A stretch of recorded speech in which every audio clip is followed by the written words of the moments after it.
sorry for the explicit nature of that poem. However, I thought it was too good to pass up considering the topic of this sermon. Today's service is focused entirely on God as feminine and is an exploration of what a feminist, non-dualistic, non-hierarchical spirituality means. When I first approached Terry with the sermon topic, I had no idea of what it would morph into. But the goddess had other plans for my thought processes than I originally planned. This service was originally going to focus exclusively on the theology of the sacred feminine in conjunction with non-dualism. But as I read my books and thought my thoughts and slowly began the process of digesting the information that I was going to incorporate into the sermon, I reached a point where I had this intricately thought out theological system, and my only reaction was a cynical, who cares? What good is this going to do? It'll just be another overthought sermon which everyone will listen to, hopefully with some interest, but with no practical use. So I began to think about what practical use I could put this beautifully thought out and not entirely original theology of the goddess and non-dualism. And that is when it struck me that by contemplating our mother goddess in a context of non-dualism, I could apply my thoughts to the gender binary and perhaps discuss how our views of gender harm our society. But of course, this was just intellectual frosting on an already dense cake. And I find this idea to be way too important to just have it tacked on at the end. I considered throwing out the theology stuff and simply discussing gender and non-dualism. But this didn't seem right either, because I'm a firm believer that we all worship something, and what we worship we become. So a discussion of the sacred had to be incorporated. Then, divine inspiration struck. I had to get out of my dualistic thinking about the division between the sacred and the profane. The idea that there are just some things that you don't do in church. And besides, we're not really a church, right? I needed to make a statement more powerful than words alone could accomplish. I should do drag. It's perfect. It's a visual representation of non-dualism. I'll be dressed as a woman for a service on the goddess, and it's a great statement on gender roles in a religious context. It's perfect. So let my gender nonconformity be a demonstration of what it is we'll be talking about this morning. Maybe examine your own reactions that you may have had, negative or positive. And let that guide you as we go through this topic. First, we'll discuss the nature of the goddess, what an understanding of God as feminine entails. Second, there will be an overview of non-dualism, especially in the context of a theology of the divine feminine. And then thirdly, we'll apply all of this to our understanding of gender and the gender binary and how it affects how we interact with people, and the perhaps negative effect it has on our ability to truly accept and affirm the worth and dignity of every person. So what does the theology of the mother goddess look like? Honestly, there's a lot of overlap with the God of the theologians, especially those who teach that God is the ultimate reality, the creator, preserver, and destroyer of all things. The goddess is primarily the creator of all things. She is our mother. However, whereas the traditional Western theology typically only affirms the life-giving aspects of God, it is important to realize that worship of the goddess encompasses both life and death, what we would consider both good and bad. She is like the earth in this sense. There's a lot of reasons why that is a typical goddess theme. She is like the earth because she brings life into being, she sustains it, but she also brings us back to herself in death. And in the great mystery of faith in the goddess tradition, is that life and death are one. That life subsists on death, and death leads to new life. You cannot have one without the other. Indeed, she transforms life to death to new life in an unending regenerative cycle. This is the heart of the mystery of the Eucharist in Christianity, which was in part based on the Eleusinian mysteries of Demeter and Dionysus. Life is never ending because of death's regenerative power. The goddess is also often viewed in terms of wisdom. She is the wise one. She possesses the secret of how to live well and in harmony with nature and society to bring health, wealth, and long life to humanity. In the Jewish tradition, she actually becomes wisdom itself, Chokhmah in Hebrew, Sophia in Greek. How is this possible in a monotheistic and rather patriarchal religion like Judaism? Well, it used to be common to discuss the various attributes of God in personified forms. And because Chokhmah was a feminine word, the attribute of God's wisdom was personified as a woman. It was natural. Chokhmah was a manifestation of God. The technical term is hypostasis in Greek, or if you want to go into Kabbalah, it's called a sephira. And this manifestation of God revealed God's nature to humanity. In the Wisdom of Solomon, which is an apocryphal book of the Bible, chapter 7, verse 22 through chapter 8, verse 1, Chokhmah is the creative power. It describes her as the artificer of all. She can do all things and renews everything while herself enduring. And she reaches from end to end mightily and governs all things well. Among the Jewish Gnostics, Chokhmah was the creator of the entire universe, acting on God's behalf. She was the demiurge. In fact, the hypostasis of Chokhmah was the basis for the later hypostasis of the Logos, which, as you may already know, became the second person of the Trinity of Christian Orthodoxy. Jesus even states in Luke chapter 7, verse 35, that Chokhmah is vindicated by her children, implying within the context of that passage that he considered himself to be the child of Chokhmah. Could you imagine if he had said our mother in heaven, or our father and mother, instead of just our Father, how different the religion of Christianity might have been? The goddess is also typically seen as the ultimate reality, the divine being in which we live and participate. Julian of Norwich, the anchoress and medieval mystic, wrote that our Savior is our true mother, in whom we are endlessly born, and out of whom we shall never come. According to Joseph Campbell, the goddess is the entirety of reality, and all our thinking takes place within her bounds. She is it. Because she is reality, she is the eternal and immutable principle of existence, which contains all contingent and mutable forms.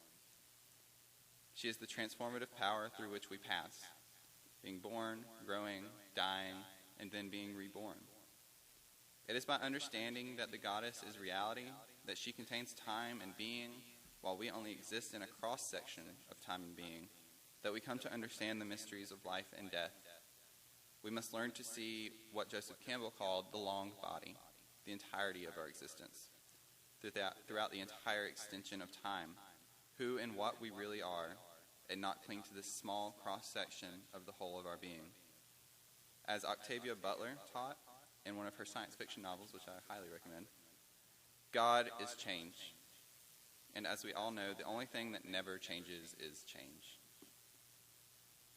And this brings us to non-dualism, the basic principle of which is that reality is always greater than our conceptions of it. And remember, the goddess is the ultimate reality. Essentially, human concepts will always fail in the end. There will always be something that just doesn't fit into our conceptual framework.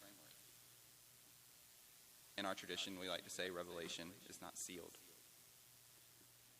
But it is our habit as human beings to always apply these conceptual frameworks to reality in order to better understand it. The frameworks themselves are not bad. What often causes us problems is our attachments to the framework, to the concepts. It is only when the conceptual framework is confused for reality that people suffer, because reality is always greater and more complex than our ideas about it. And there will inevitably be people who do not fit into the neat and tidy categories of any particular worldview. This is something that every system of thought must deal with, even our own. The old must be destroyed when new information is received, and the new must be created. Just as the goddess destroys in order to recreate, so must we. It is the nature of reality, and there are no once-and-for-all answers to all of life's problems. So one example of this that is pretty easily understood is money. When you think about it, money is little more than worthless paper with some ink stamped in a particular form. It doesn't have any intrinsic value whatsoever. However, because of society's conceptual framework, that piece of paper has the power to buy any number of things, depending on the number and the present space that's stamped onto it. And if, as many people do, you begin to see this concept of money as an end in itself, or the ultimate purpose of human existence, then you will inevitably create a lot of suffering around you, because you are confusing a conceptual framework with reality. Non-dualism as a philosophy can help us to see those concepts for what they are, and to accept reality as it is. And there's another aspect of non-dualism that must be discussed, especially in opposition to the predominant metaphysical dualism of the West. All of us grew up in a culture that tends to see things in terms of good versus evil, white versus black, male versus female, us versus them. The idea that reality is divided into mutually exclusive binaries is the basis of a lot of Western thought, especially in Christianity and Judaism. For example, you have the Sabbath and then the rest of the week. You have Israel or the church, depending on which religion, and the rest of humanity. You have the sacred, and then you have the profane. You have male, and then you have female. But, as Bell Hooks points out, this dualism is the source and root cause of most forms of group oppression, like racism, sexism, homophobia, transphobia. The list goes on. How many of our personal actions, not to mention our foreign and domestic policy decisions as a nation, are rooted in this form of thinking? One pertinent example would perhaps be Israel and Gaza. How much damage do we do when we think this way? As our opening reading said, my life extends far beyond the limitations of me. So now we reach the point where I threw up my hands and said, who cares? What's the point? But Joseph Campbell, as always, came to the rescue. He had an interesting belief about the gods in his book, The Goddesses. He said that the gods are metaphors transparent to transcendence. They are the personifications of impersonal forces and realities that point beyond themselves to the underlying reality. They are there to help us understand what existence is like. Campbell goes on to say that meditating on a deity opens you up to the various manifestations of the power that that deity personifies. What you center your life on, what you make into your ultimate concern, is what you worship. It is your God. And as Emerson taught us, that which dominates our imaginations and our thoughts will determine our lives and character. Therefore, it behooves us to be careful what we worship, for what we are worshiping, we are becoming. So this is ultimately the point of this talk about the divine feminine and the non-dualism of reality. If we accept that what we worship we become, then we must examine our ideas of the sacred, the holy, the divine, whatever you want to call it. What is it that we are worshiping? And it doesn't have to be a god. It could be money or success or truth or goodness, any number of things. And of course, the goddess as outlined here is a limited concept like any other. She should not be taken as a final term or an end in herself. She has to open to transcendence to point beyond herself to the reality that she represents. She should be a concept, a symbol, a metaphor by which we are able to relate to reality as it is and move to a deeper understanding of the world and other people. By moving into this non-dualistic way of thinking that the goddess represents, we open ourselves to the mystery of existence and are able to move beyond the restrictive dualism that creates in-groups and out-groups and to be rid of the oppressions of those that are deemed to be other. And this is vitally important in itself for a great many reasons, but also, especially, in regards to our concepts of gender. The gender binary is one of the most damaging concepts in our society. Many, if not most people, believe that there are only two genders, male and female. And these two genders have certain characteristics, appropriate roles, and they should appear and act in certain ways. This mode of thinking is common, but it is mistaken. It is to confuse the social concepts of reality, which we just discussed a few minutes ago. Simply on a biological level, the ways that gender manifests are numerous and are typically determined by 5 factors.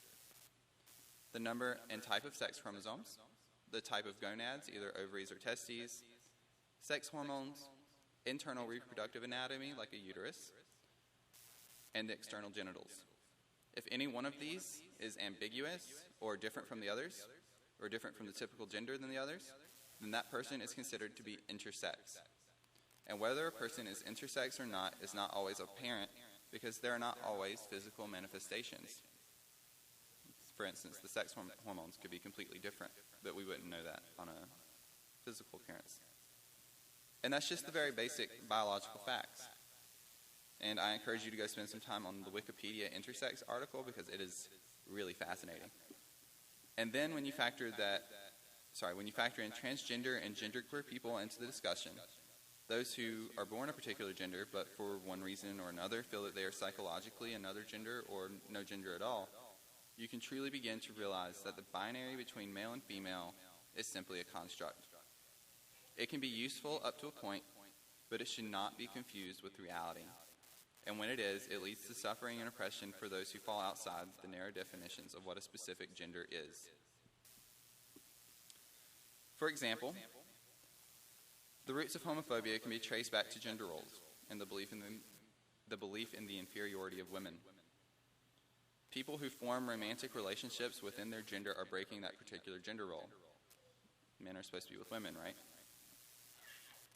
So men performing the sexual or domestic role of a woman are seen as degrading themselves.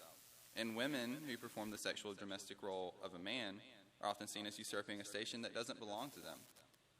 They use the term butch like it's a epithet. Gay and bisexual women and men challenge the concept that society has confused for reality. And this is the heart of the protest against lesbian, gay, and bisexual people to this day. A child needs both a father and a mother. Gay sex is disgusting. These are all common protests by those who are more conservative. Likewise, transgender and genderqueer people suffer immensely because of this confusion of socially constructed gender roles with reality. Whether it is someone who is transitioning male to female or female to male, or simply someone who does not fit into the gender binary, what we call genderqueer, the very existence of a transgender person is enough to elicit rage and bigotry in those who do not and cannot understand them. Transgender people face discrimination in hiring, brutal physical violence at the hands of the ignorant and bigoted, and they are often rejected and thrown out of their homes and families if they are open and honest with themselves and others, something that is necessary for their psychological and emotional well-being. The suicide rate among gender nonconforming people is far, far higher than that among the general populace. I think most estimates I saw were around 30 to 40%. And this is driven in part by the rejection that they face from their families and communities. So take a moment to imagine having no family or friends because they've rejected you. Every time you try to apply for a job, you face discrimination, and you are constantly threatened by strangers because your gender identity doesn't conform to what society expects.